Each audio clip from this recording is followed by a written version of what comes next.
Olá, amigo, tudo bem? Religião à luz da Bíblia, milagres e expelir demônios no contexto do pentecostalismo contemporâneo. Vamos juntos? Você sabia que nós somos um milagre de Deus? E a cada dia Jesus renova seus milagres em nossa vida? Em realidade, Cristo foi o maior milagre que o mundo conheceu. Leia Atos 2:22. Varões israelitas, ouvi estas palavras: Jesus Nazareno, varão aprovado por Deus entre vós com maravilhas, prodígios e sinais que Deus fez entre vós por meio dele. Você está entendendo? Então, aí vem um detalhe muito importante. Jesus, além de ter sido um milagre de Deus, ele também deu autoridade para os seus discípulos curarem enfermos. Vamos juntos? Tá bem? Atos 3, 1 a 10, 9 e 41, destaca Pedro curando o coxo de nascença e ressuscitando Dorcas.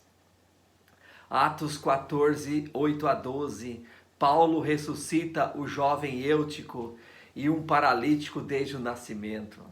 Romanos 15, 19, depois você confere esses textos aí, que está na Bíblia, tá bem? Vamos juntos? Então Paulo, em Romanos 15, 19, diz que seu ministério aos gentios foi realizado por força de sinais e prodígios pelo poder do Espírito Santo. Você está entendendo? Atos 5, 12 a 16. Muitos sinais e prodígios eram feitos entre o povo pelas mãos dos apóstolos. Que maravilha, não é isto? E no livro de Marcos 16, 17, Jesus declara: estes sinais hão de acompanhar aqueles que creem. Em meu nome expelirão demônios, falarão novas línguas. Mediante a bonita orientação de Jesus acerca de realização de prodígios, milagres, nós vemos agora um outro aspecto desse tema. Cristo Jesus também exortou que muitos milagres em seu nome seriam feitos, mas não tinham nada a ver com ele. Você já notou isto na Bíblia? Leia Mateus 7, 22 e 23. Muitos naquele dia hão de dizer-me: Senhor, Senhor, porventura não temos nós profetizados em teu nome não expelimos demônios, em teu nome não fizemos muitos milagres? Então lhes direi explicitamente: nunca vos conheci, apartai-vos de mim, os que praticais a iniquidade. Realizar milagres, expelir demônios, profetizar. Jesus declara esse tema ou esses itens como sendo uma maldição, como sendo algo indesejável. Por que isto? Pode o cristão participar de operações de milagres? Nós somos um milagre de Deus. Como explica isto? Muitos perguntam. Pode Satanás operar milagres? No livro de Mateus, capítulo 24, verso 24, diz: porque hão de aparecer falsos cristos e falsos profetas, e farão grandes sinais e prodígios para enganar, se possível, os próprios escolhidos de Deus. Já pensou isto? 2 Coríntios 11, 14 e 15, o inimigo se transforma em anjo de luz. 2 Tessalonicenses 2, 9, ora o aparecimento do iníquo é segundo a eficácia de Satanás, com todo o poder, sinais e prodígios da mentira. Apocalipse 13, 13, e operava grandes sinais, de maneira que fazia até descer fogo do céu à terra à vista dos homens. E agora, pode Satanás operar milagres? Pode usar pessoas para fazer esse trabalho? Temos um grande dilema, né? Todos os milagres vêm de Deus ou Satanás também opera prodígios? No início da Igreja Adventista do Sétimo Dia, no século XIX, houve um enfrentamento desta pergunta crítica. Ao invés de construir hospitais, por que não curar como Jesus o fez? Então, algumas alternativas. Ao invés, é provável que seja devido ao curto período de seu ministério na terra. E que o que teve que fazer, teria que fazer depressa. Você está entendendo? Outra forte razão era que os milagres certificavam a divindade de Cristo. E Satanás raramente usou milagres como contrafação das obras de Jesus naqueles dias. Concluiu-se também que é trabalho perdido ensinar o povo a olhar para Deus como o que cura as suas enfermidades, a não ser que sejam ensinados a abandonar práticas não saudáveis.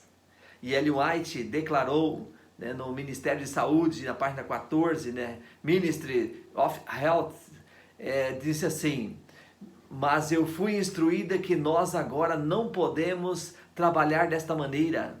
Os servos de Deus não podem trabalhar por meio de milagres, porque obras de curas espúrias, reclamando serem divinas, serão realizadas.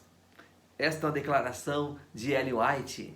E ela ainda acrescenta: Deus viu falsas curas através do poder do diabo serem prevalecentes, e Deus então escolheu o ministério médico, incluindo remédios naturais e o ensino da Bíblia. Através dos hospitais, muitos pacientes poderiam ser educados nos princípios corretos de um viver saudável. Você está entendendo? Então, agora vem a pergunta: e o que fazem muitos falsos profetas nos dias contemporâneos? Nesse mundo de sofrimento, você sabe disso, né? O povo busca solução imediata para seus problemas, não importando a fonte, se é do bem ou é do mal.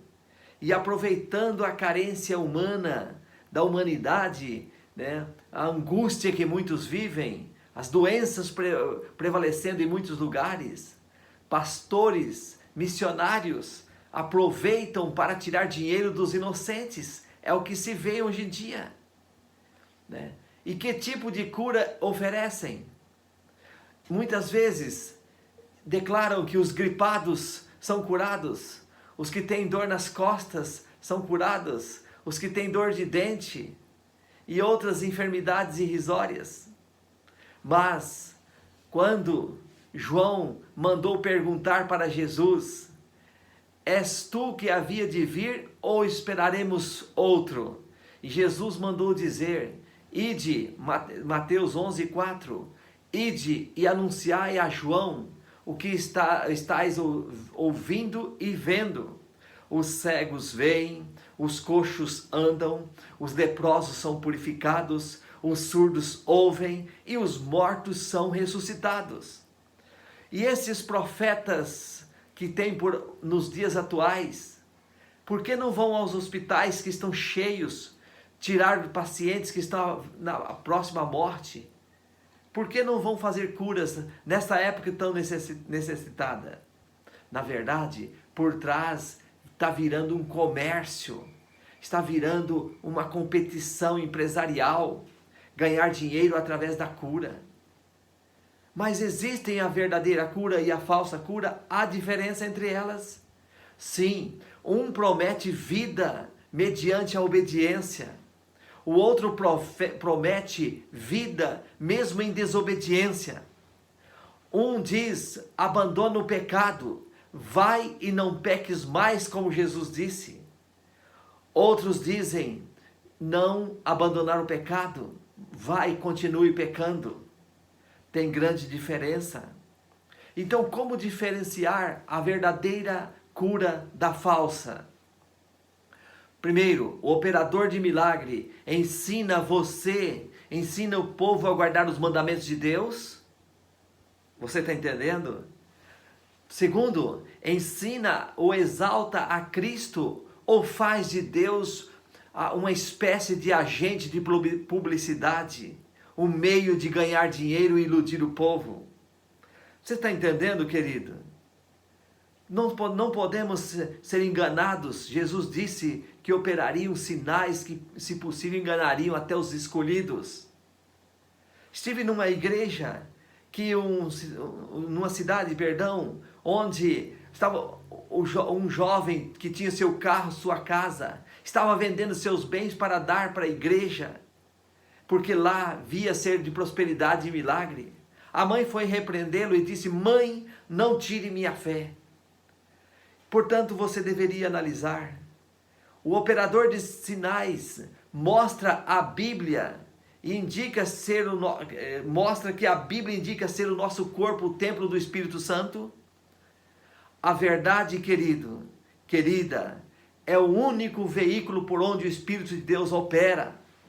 O abuso de milagres é um dos enganos fortes no tempo do fim. Você acredita nisto? Você concorda? Vai na Bíblia, analisa. Mas aí você pergunta, mas por que os líderes carismáticos são bem-sucedidos em seus propósitos de fazer curas? Analise bem. As curas podem ser seletivas. Seleciona algumas que deu certo para alguém, força a barra ali. Também as curas podem ser não documentadas, não tem documento, mas desenham, apresentam aí uma utopia sobre o assunto. Libertação espontânea da doença pode ter sido. Pode ser que o paciente ou o membro, a pessoa sincera, saiu de casa com oração, tomou um remédio e lá foi curada. Pode também acontecer isso, alguns estudos mostram assim. Podem ser curados a despeito dos líderes. Por outro lado, Satanás também pode operar curas, como nós já vimos. Você está entendendo? É possível receber cura onde não há verdade? No livro de Provérbios 28, verso 9 diz: o que desvia seus ouvidos de ouvir a lei, até as suas orações são abomináveis. João 7,49 diz: este povo que nada sabe da lei é maldito. E como você procede assim? E como você fica diante dessa situação? O que Jesus dirá para os falsos profetas, esses que fazem curas a todo momento?